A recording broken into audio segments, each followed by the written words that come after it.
The one thing that's stopping you from having everything you want is living under the illusion that you have free will. Free will is something that must be chosen. Free will does not start in the realm of action, it starts in the realm of thought. It begins with our vision of the future and what we see as possible. Do you believe that the future is predictable? That based off of your current circumstances, the future must follow the same pattern? Or do you choose to believe in another possibility? We often feel more in control and safer when we can predict outcomes, but we have to recognize when this doesn't produce our desired reality.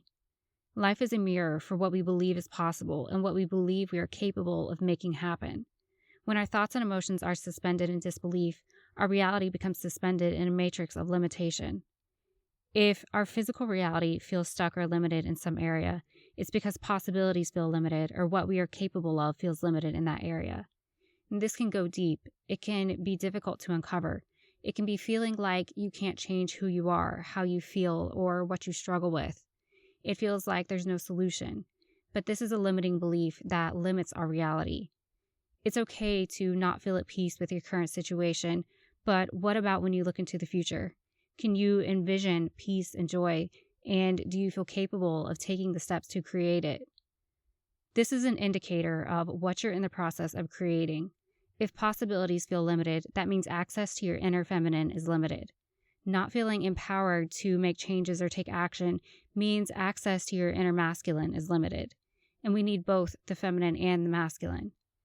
Your vision of the future determines whether or not you will be able to overcome your current circumstances, because you will naturally act from your current mental and emotional state.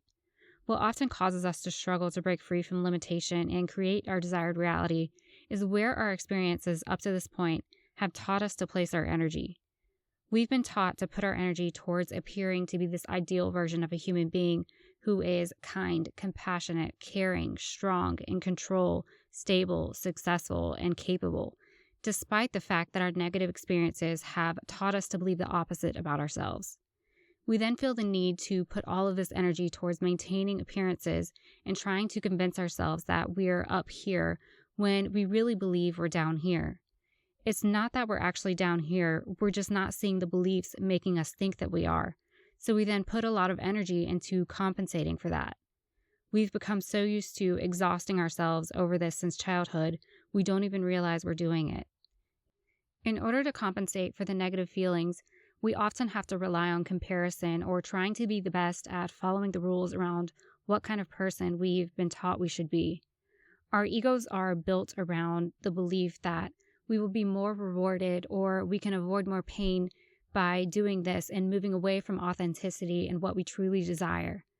We've come to believe that our fear of choosing something different is alerting us to some kind of danger. So many of us have become so used to this way of being that we no longer understand what our true desires are. We believe that the ego's desires are our desires. This is why it takes difficult outcomes to our choices to make us realize that we were perceiving things incorrectly. These situations happen so we can lose trust in our old ways of thinking and being. We lose trust in the rigid system that the ego has created, the matrix, and we can begin to open up to other possibilities that are more aligned with our truest desires. We must still choose to believe in better and choose to believe in our power to create better. This is when we choose free will.